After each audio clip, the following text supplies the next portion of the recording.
Hey, good morning. So today's topic is abiding in God's provision. Abiding in God's provision. I remember going through a season where I was meditating on that passage in Acts 17:28, that says, "In him we live and move and have our being." And I remember just trying to wrap my head around it and asking God, well, what does that mean? I mean, what possibly could it mean? That in him I live, I move, and actually have my being. And I remember standing at the ocean and watching these dolphins just play out at the shore, out off the shore. And it suddenly it just clicked. I heard the Spirit say something along the lines of, the dolphins aren't asking that question. In the ocean, they live, they move, and they have their being. The ocean provides absolutely everything for them. Their food, their atmosphere, their breath, their life. They have no life outside of that ocean. And they could say, a dolphin could say of the ocean, in the ocean, I live and I move and I have my being. And I began to play with that a little bit and realize that God has provided for me everything. That's what he says, 2 Peter 1:3. Everything that pertains to life and to godliness has been provided for us in Christ Jesus. Absolutely everything. There is no effort. There is simply learning to play, learning to rest, learning to abide. So the main point is this: God's provision is himself. God has provided himself to us and for us and within us. In him, everything we need for life and for godliness, for peace, for joy, for hope, absolutely everything for wisdom has been provided for by his presence. So his presence is his provision. That's the main thing. Point number one is this: the secret to abiding is to abide. It's simply that. It is to abide. That is the secret. It's the secret life of Christ, was that he had an abiding life in the Father, that he lived in the provision of his Father's love, his Father's resources, his Father's intimacy, his Father's wisdom, his Father's agenda, his Father's plan. He simply abided there continually, always and forever. And one of the things that I think is quite profound about the life of Christ, the inner life of Christ, and what is now available to me is this: that all that was and is available to Jesus Christ as a human is available right now to me, because the same Spirit that filled Jesus Christ is the Spirit that dwells within me. It's his Spirit. The same ability to abide that Christ had is now given to me. And so the secret to abiding is to learn to abide. The secret of the life of Jesus is that he was always and only abiding in the Father's provision. He never looked outside of the Father's provision for something for himself. He had learned what it is to abide. And so the secret life of Christ is the secret life within me. And the secret to abiding is to abide. Here's where the rubber meets the road, though. I'm going to actually give you 3 shifts throughout these 3 points. And this first shift within point number 1, the secret to abiding is to abide, is that we're going to need to shift our schedules. We're going to need to shift our schedules if we are going to learn to abide as Christ abides in the Father's love. If we are going to live a life of abiding in him, If we are going to learn to rest, which is my right, Psalm 131, as a child rests against its mother's breast, so my soul is quiet within me. If I'm going to align with and cooperate with what the Spirit is doing in me, which is bringing me into the same nature of Christ, doing within me, reproducing the interior life of Christ in me, as Terry would say, then I'm going to need to shift my schedule in order to make space and make provision for my life to learn to abide. There's no way around it. There will be no change in our life. There'll be no transformation in our life unless there's a change in our schedules day by day. Truth, just the main truth. There will be no change in my life without a change of schedule. Time doesn't just suddenly appear, and my life doesn't suddenly change for the better unless there's a change in my schedule. So point number one, the secret to abiding is actually simply to abide. Point number two, this is something I've been thinking and playing with for a little bit, and it's this three letters, ing. I'm not doing what Terry does, or I'm going to do the acronym of it. What I actually mean is point number two, there needs to be an ing, in my life. I need to go from this concept of rest and this concept of trust, this concept of abide, and move towards resting, trusting, and abiding. And there's probably all sorts of other words we could put in there. It's this move from this concept of, yes, I trust God, to trusting Him. This continual, constant living within, living like a dolphin in the ocean, never coming. A dolphin comes out of the ocean, it dies. And I think that's what Paul was saying in Romans 8. Live by the Spirit or by the flesh. It's as simple as that. And if you live by the Spirit, like a dolphin in the ocean, everything you need is right there in Him. Step outside of that, you're back in your flesh, and you're going to start to grab for yourself self-provision.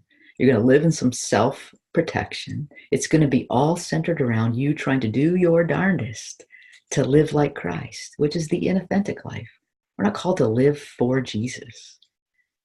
We're not even have any ability to live like Christ outside of the life of Christ within me. He who lives in me and lives through me also is resting in me. And so we need to move to this ing, this ing of life. So in this second point, we're going to need to shift our perspective. So how often do you quote a promise? How often do you tell people, oh yes, I trust God.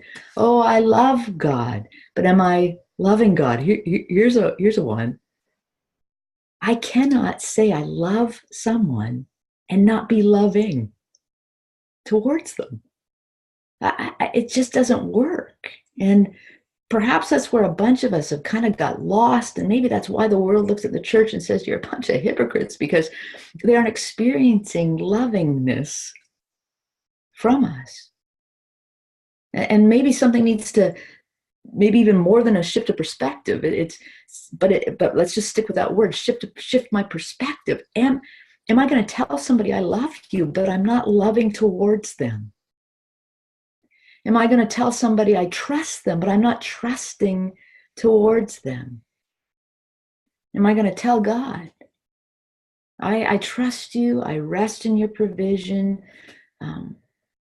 when actually I'm not resting? I'm as anxious as I've ever been. I'm worried about all sorts of things, what other people think, about my future, about all these what ifs. I'm not trusting. I'm not resting. I'm not in that continual flow, like a dolphin in the ocean. I'm not in a playing, resting, trusting mode. So shift perspective. So we have a shift schedule. If there's going to be a change in my life, I'm going to need to shift a schedule. This is a shift perspective and begin to move into the ing of life. And the third point is this. This is also just something very similar, but it's a third point around God's provision being himself. I think that a lot of us have taken a stance. I think this is why there's so much anxiety in us. We've taken a stance of waiting for God to do something as opposed to waiting with God. I remember when my father was dying and I was with him and I was sitting in the room with him, and it was quite frankly, taking forever. And everybody else was coming and going from the room, and the house was full, but I just felt like I needed to be right with him at his head and talk to him and pray with him and count his breaths. And I remember at one point, as it was getting near the end and everybody's out in the other room, they're chattering, and I was feeling anxious, and I was feeling so annoyed, like, why aren't they here? Why can't they just sit and wait? And I remember hearing the Spirit, in my own little spirit, saying, I'm here. I'm waiting with you. They're all waiting for him to die, but you're sitting here waiting with him. And I don't say that to say, wow, I did anything right there. I'm not sure I did, but it changed something in the way I think about the promises of God, and the way I think about the provision of God, the way I think about God. Again, back to the dolphin in the ocean. We wait with. He waits with us. And I think when we take a stance that God is out there and I'm waiting for him to come, I'm waiting for him to rescue, I'm waiting for him to sort something out, I'm waiting for him to fulfill something in my life, then I'm going to live this anxious life because I have separated myself from him. And he's never separated. In him I live and I move and I have my being. And so I think that this is the third shift. I think that we need to move from a waiting for to a waiting with. And that's the third point as well, to wait with God, to wait and rest in God, and not for him. Paul again says that we are never separated from the love of Christ. Ever, that nothing can separate us from him. And so when we do this internal separation and we wait impatiently, which creates anxiety, and we're living in this sense of alone, waiting for God, when again, to abide in the provision of God is to sit back, to recognize all of the promises of Christ are mine already. There may be a gap in how it all works out, but there never needs to be a gap in this sense of abiding, staying in the ing. So just to recap this, the main thing is that God's provision is the gift of himself. It's his very presence. Point one, the secret to abiding is actually to abide. And so we're going to need to shift our schedules. Point number two is that we need to move from a concept into an actual doing, the ing into our life. And particularly, I want you to think about this idea of, I can say I love you, but if I'm not loving towards you, something's missing. There's something inauthentic there. So ing, and here we may need to shift our perspective. And point number three is to learn to wait with instead of waiting for God, because we are never separated. And this is a shift, just an internal shift in our thinking. So we have to shift our thinking from waiting for God to waiting with God. All right, so here are some reflection questions. Number one, I want you to notice when you are anxious. Begin to notice when you're anxious. And just stop in that moment and ask yourself, in this moment, what am I believing about God right now? What am I believing about God right now? Am I believing He is separate from me? Am I believing He is withholding from me? What am I believing about God right now that directly links to the anxiety I'm feeling? Question number 2 this week, make one change, just one change. Just start with baby steps. One change to your schedule that allows for more time to listen to the Spirit, more time to practice abiding, loving, trusting, resting. So that's your challenge. Make one change. One change. Ask the Spirit, what is the one change that I can make that will allow for more time for my heart to begin to move from a concept of rest to the ing of rest, the concept of trust to the ing of trust. Question number 3, I want you to notice your thinking. So to keep track of your thinking around this ing, around what is really going on internally. And we're going to do this with 3 and 4 like we did last time, because number 4 is going to be as you continue to wash your hands and to take that time to just settle, get yourself, that extra 40 seconds of feeling the water in your hands, of just doing an internal check.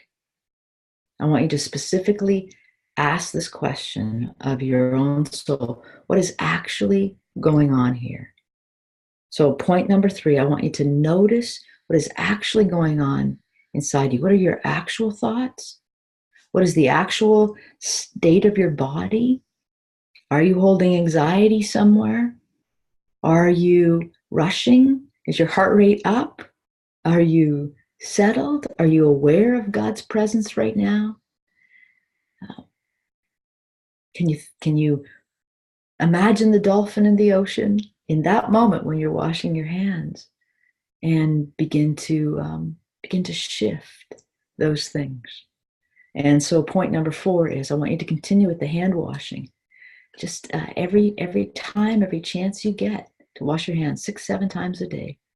Train that to be the time when you settle, when you check in internally, when you readjust to the Spirit, to your own life, to stop rushing. So got those 4 things, and I'll check in with you in a couple weeks, and God bless each of you.